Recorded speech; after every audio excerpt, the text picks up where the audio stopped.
आप सुन रहे हैं हॉरर नाइट्स मेरे यानी अमित ढियोंडी के साथ। आज की कहानी है पिच्छल पेरी भाग 3। अगली सुबह अर्जुन की आंख निधि के झंझोड़ने पर खुली। अर्जुन अंगड़ाई लेता हुआ निधि की ओर देखकर बोला, सोने दो यार थोड़ा सा और। अर्जुन की बात पर निधि झल्लाते हुए गुस्से से बोली, दोपहर के 3 बज रहे हैं, 3 बार चाय बना चुकी हूं मैं। एक तुम ही हो जिनकी नींद पूरी नहीं हो रही है, बाकी सब तो फ्रेश हो गए। अर्जुन निधि के हाथ से चाय का कप लेकर चाय पीने लगा। निधि वहां से चली गई। अर्जुन ने मुश्किल से चाय के 2 या 3 घूंट ही पिए थे, तभी अर्जुन के सामने एक लंबा चौड़ा बुजुर्ग आकर खड़ा हो गया और अर्जुन की ओर गौर से देखने लगा। अर्जुन उस व्यक्ति को नहीं पहचानता था। उसने देखा कि वो व्यक्ति लगातार अर्जुन को गौर से देखे जा रहा है। उस व्यक्ति ने अपना नाम भीमा बताया। उसने बताया कि बरसों से वो ही इस पैलेस की देखभाल करता है। अर्जुन को अचानक याद आ गया कि कल ड्राइवर ने शायद इसी भीमा के बारे में बताया था। अर्जुन भीमा से इस पैलेस के बारे में पूछताछ करने लगा। भीमा को उस पैलेस के बारे में बहुत ज्यादा जानकारी थी। भीमा से बातचीत करने के दौरान अर्जुन को अचानक कल रात वाली घटना याद आ गई और अर्जुन ने कल रात वाली घटना का जिक्र भीमा से कर दिया और उसे पूरी घटना बता दी। अर्जुन की बात सुनकर अचानक भीमा का चेहरा दहशत से पीला पड़ गया। उसके चेहरे पर खौफ के साए लहराने लगे। भीमा ने अर्जुन को बताया कि इस पैलेस में कोई लड़की नहीं रहती साहब, शायद उसे कोई वहम हुआ होगा। भीमा की बात पर अर्जुन झल्लाते हुए बोला, ये तुम्हें मैं पागल दिखता हूँ भीमा? क्या बात कर रहे हो तुम? मैंने खुद अपनी आंखों से उस लड़की को देखा। साहब आइए मेरे साथ आइए और मुझे वो कमरा दिखाइए जरा। कहाँ आपने उस लड़की को देखा? दिखाइए जरा। अर्जुन तुरंत भीमा को उस कमरे के सामने ले गया जहां रात में उसने उस लड़की को देखा था। भीमा ने उस कमरे का दरवाजा खोल दिया। अर्जुन तुरंत उस कमरे के अंदर चला गया, मगर कमरे को देखकर अर्जुन की हैरत का कोई ठिकाना नहीं रहा। उसने देखा उस पूरे कमरे में धूल मिट्टी के अलावा और कुछ नहीं था। उस कमरे को देखकर दूर से ही ऐसा मालूम पड़ता था जैसे बरसों से उस कमरे में किसी इंसान ने कदम नहीं रखा हो। ये देखकर अर्जुन पूरी तरह से घबरा गया। वो सोचने लगा कि क्या कल रात उसने कोई सपना देखा था या वो सब उसका वहम था। अर्जुन इसी गहरी सोच में उस कमरे में खड़ा था कि तभी अर्जुन की नजर दीवार पर लगी हुई एक पेंटिंग पर पड़ी। उस पेंटिंग में धूल की एक मोटी परत जमी हुई थी। अर्जुन तुरंत उस पेंटिंग की ओर जाकर पागलों की तरह धूल को साफ करने लगा। धूल साफ करने के बाद अर्जुन ने जैसे ही पेंटिंग को देखा, उसके दिमाग ने काम करना बंद कर दिया। अर्जुन ने भीमा की ओर देखकर कहा, ये वही लड़की है जो कल मुझे इस कमरे में मिली थी। भीमा यही है वो लड़की।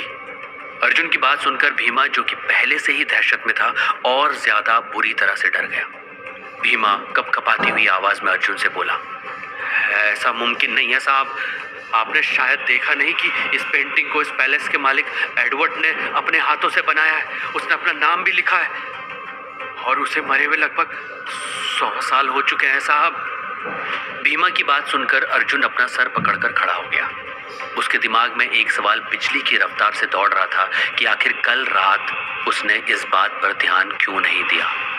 आखिर कल रात जो उसके साथ घटना घटी थी वो क्या थी? अर्जुन ने भीमा की ओर देखकर आहिस्ता से कहा, भीमा, इस बात की खबर मेरे परिवार वालों को नहीं लगनी चाहिए, समझे ना? नहीं तो वो बेवजह घबरा जाएंगे। मैं अभी फॉरेस्ट ऑफिस जाना चाहता हूँ। लेकिन साहब, आप तो कल से ड्यूटी ज्वाइन करने वाले हैं ना? हाँ, बस कुछ समय इस पैलेस से दूर रहकर समय बिताना चाहता हूँ मैं। अर्जुन तैयार होकर बाहर की तरफ आ गया। ड्राइवर बाहर जीप लेकर अर्जुन का इंतजार कर रहा था। अर्जुन जीप में बैठ गया। ड्राइवर ने जीप स्टार्ट करके जंगल की ओर दौड़ा दी। अर्जुन ने देखा कि आज भी मौसम अच्छा नहीं था। बाहर भयंकर ठंड थी और चारों ओर कोहरा फैला हुआ था। आसमान में काली घटा छाई हुई थी। कुछ ही देर में अर्जुन घने जंगल के बीच बने हुए एक टूटे फूटे खंडर के अंदर खड़ा हुआ था, जहां पर सिर्फ कुर्सी और मेज के अलावा कुछ भी नहीं था। ये क्या है? साहब जी, यही आपका ऑफिस है? अर्जुन ने देखा कि वहां आसपास सन्नाटा फैला हुआ था। अर्जुन को वहां पर पता नहीं क्यों अजीब सी मनहूसियत का एहसास हो रहा था। उसने काफी देर चुप रहने के बाद ड्राइवर से कहा, मैंने सुना यहाँ पर इंडियन आर्मी भी रहती है, मगर मुझे तो यहाँ पर एक भी जवान दिखाई नहीं दे रहा। साहब, इस वक्त शाम के 4 बज रहे हैं और 3 बजे के बाद यहाँ सन्नाटा छा जाता है साहब। ड्राइवर की बात सुनकर अर्जुन चौंक कर बोला, लेकिन क्यों? वो क्या है ना साहब, ये इलाका जंगल और बर्फ से घिरा हुआ है। और साहब, वो अचानक ड्राइवर बोलते बोलते चुप हो गया। ड्राइवर के अचानक चुप हो जाने से अर्जुन ड्राइवर की ओर गौर से देखने लगा। अर्जुन को ऐसा महसूस हुआ जैसे कि ड्राइवर उससे कुछ कहना चाह रहा है लेकिन कह नहीं पा रहा। उस वक्त उसने ड्राइवर से पूछना जरूरी नहीं समझा। अर्जुन को अब वहां पर खौफ महसूस होने लगा था। ठीक है, चलो वापस चलते हैं। अर्जुन की बात सुनकर ड्राइवर ने जीप स्टार्ट कर दी और जीप का रुख पैलेस की ओर कर दिया। अर्जुन गहरी सोच में उस दहशत भरे अंदाज में खौफ से भरे उस सन्नाटेदार जंगल को गौर से देखता हुआ जीप में चुपचाप बैठा हुआ था। तभी अचानक अर्जुन की नजर दूर से उठ रहे काले धुएं पर पड़ी। अर्जुन ने तुरंत जीप रुकवाकर ड्राइवर से पूछा,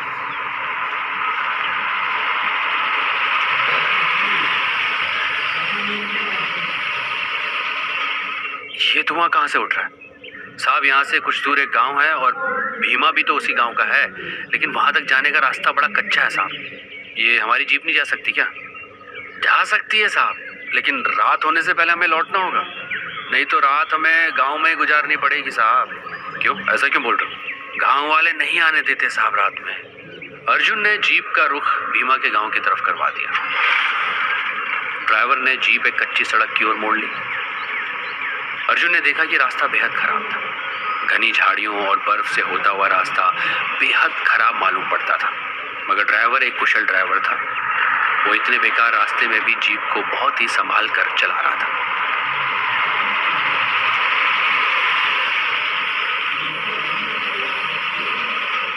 कुछ ही देर में अर्जुन की जीप एक गांव में खड़ी हुई थी।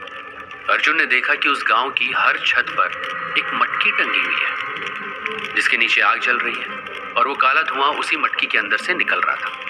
अर्जुन को यह सब देखकर बहुत आश्चर्य हुआ। उसने देखा कि गांव के लोग उसे और ड्राइवर को बहुत ही अजीब नजरों से देख रहे थे। उनके देखने के अंदाज से अर्जुन को ऐसा महसूस हो रहा था जैसे उनके गांव में कोई एलियन उतर कर आ गया।